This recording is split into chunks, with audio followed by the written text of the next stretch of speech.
Söylenir ki Mitrim'deki toplantıda Maedros'un fikri buydu. Himring sınırına yerleşmek, Morgoth güçlerine karşı bir kalkan olmak. Belki de Yiğit Maedros, olanlar için yalnızca sorumluluk duymuyordu. Yemininin ağırlığı bir öfkeye dönüşmüştü içinde, Morgoth'a karşı. Ve belki de bu yüzden onunla savaşmak istiyordu. Böylelikle Maedhros sayesinde Fëanor hanesinin bir bölümü Fingolfin ve Finarfin hanesiyle dost olarak kaldı. Aynı divanlarda buluştular. Aynı sofralarda oturdular. Aynı kaderin içinde yan yana durdular.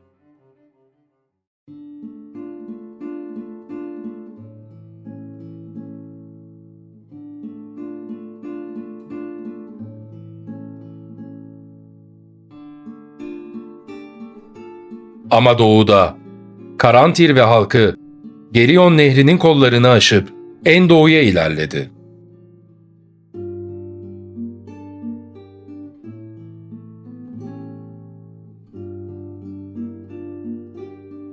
Rerir Dağı'nın eteklerinde, Hellevorn Gölü çevresinde, güney topraklarında kurdular yerleşkelerini.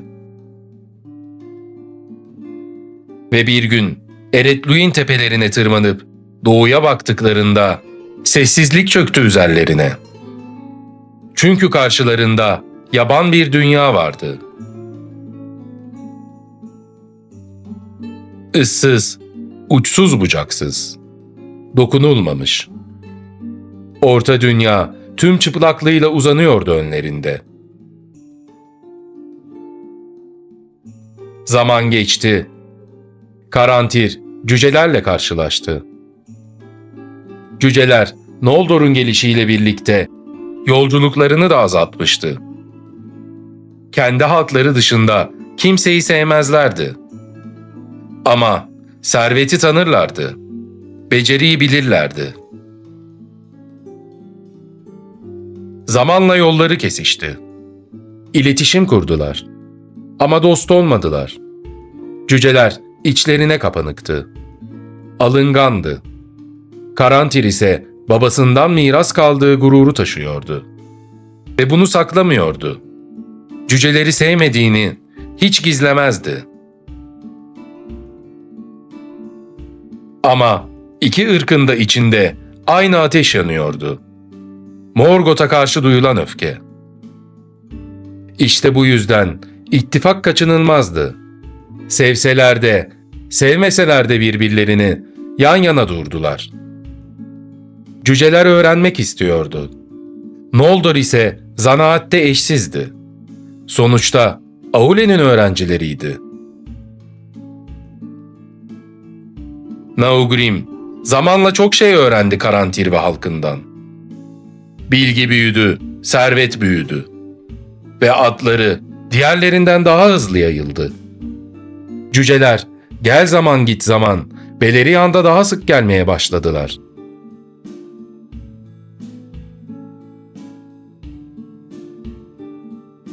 Ve getirdikleri her maden önce Caranthir'in eline geçti. Ve o yalnızca bir lord olmadı artık. Zamanla Doğu'nun en zenginlerinden biri haline geldi.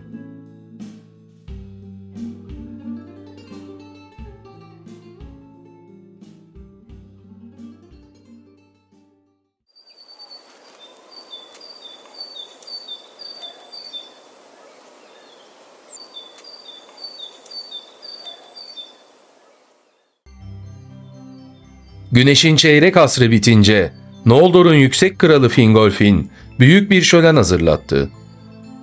Narok Nehri'nin doğduğu Irvin gölleri etrafında yapıldı. Korunaklıydı o topraklar. Hatta Fingolfin'in kuşatması hala sürüyordu. Morgoth'tan çıt bile çıkmıyordu. Gözcüler bütün orta dünyada cirit atıyordu.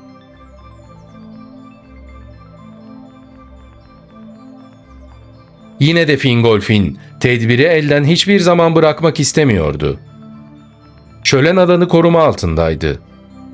gölge dağları arkasında yükseliyordu. Bu şölen öyle güzel olmuştu ki, onlara öyle iyi gelmişti ki, zamanla elf halkı arasında anılır oldu. Bu şölene Meret Aderhat dediler. Yani yeniden birleşme. Şölene kimler gelmedi ki? Maedhros, Maglor, Círdan, Finrod, Fingon ve hepsinin reisleri. Beleriand gezginleri olarak bilinen gri elfler de gelmişti.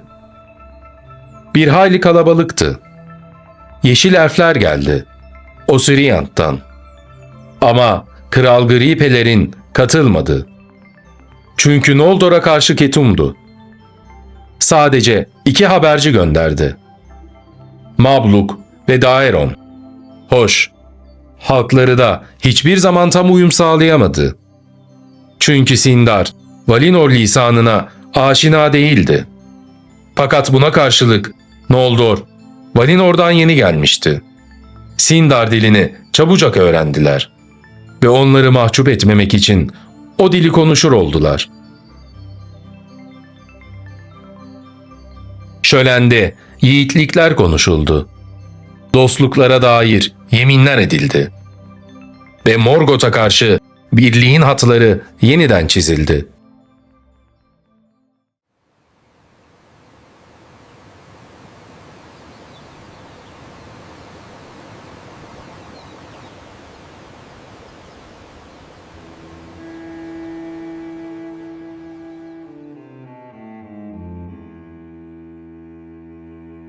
Finrod ile kız kardeşi Galadriel ise akrabaları olan Gripelerinin misafiri olarak Doriath'taydılar.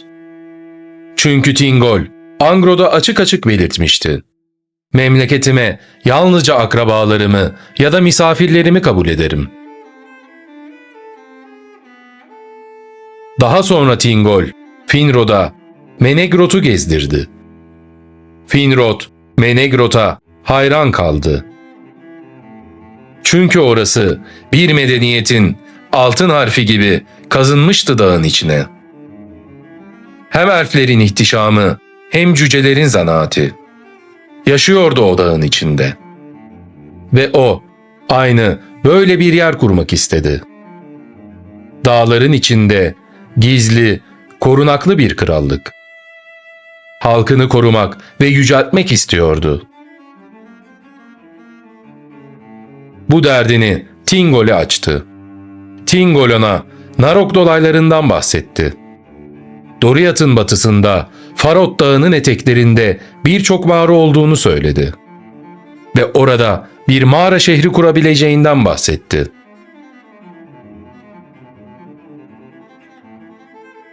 Böylece Finrod yola çıktı. Thingol ona rehberler tahsis etti. Batıya doğru ilerlediler. Ormanların içinden, vadilerin arasından, Narog'un doğduğu topraklara doğru. Vahşi, bakir, dokunulmamış topraklar. Orta Dünya'nın gerçek yüzü önlerinde uzanıyordu. Ve sonunda Farod dağlarının altındaki mağaralara vardılar. Ve böylece girişti Finrod İnşa işine. Mavi Dağ cücelerinden yardım aldı. Ve karşılığını fazlasıyla verdi cüceler. Çünkü Finrod, Valinor'dan, Tirion'dan büyük zenginlik getirmişti. Ve cüceler öyle eserler işledi ki, gelmiş geçmiş en güzel mücevherler arasında anılacak bir eser ortaya çıktı. Nauglamir.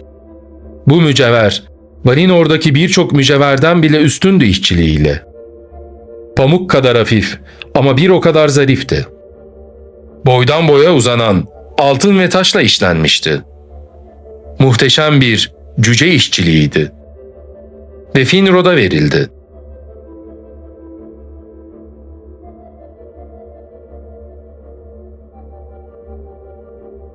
Böylece Finrod yanında pek çok soydaşını alarak Nargothrond'u inşa etti ve oranın efendisi oldu. Cüceler ona Feregund dediler. Yani mağaraların yontucusu. Ve bu ismi hayatının sonuna kadar taşıdı.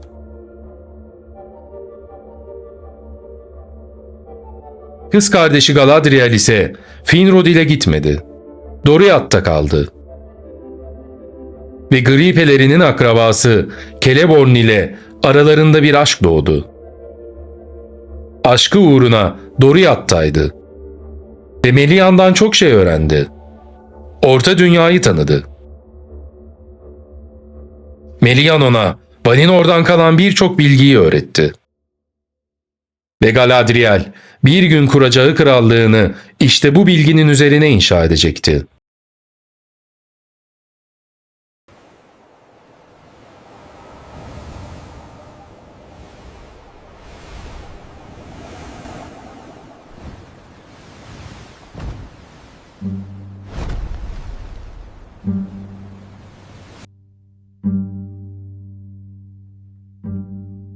Ve birden Turgon sıçradı uykusundan.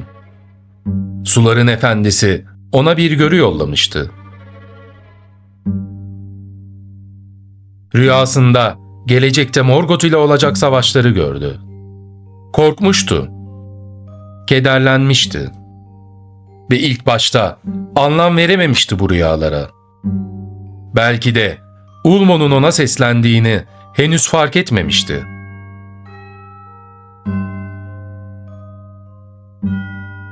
Ve anlam bulmak için yollara düştü. Aklında özlemini duyduğu Tirion vardı. Bir tepenin üzerinde inci gibi parlayan bir şehir. Galathilion'un beyaz ihtişamı, kuleleri ve Noldor'un görkemiyle Tirion. Ama Orta Dünya'da onun bir eşi yoktu.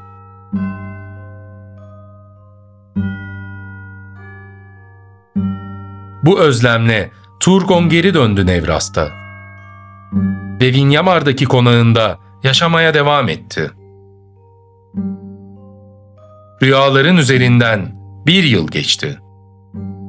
Ve Ulmo ansızın karşısına çıktı deniz kıyısında.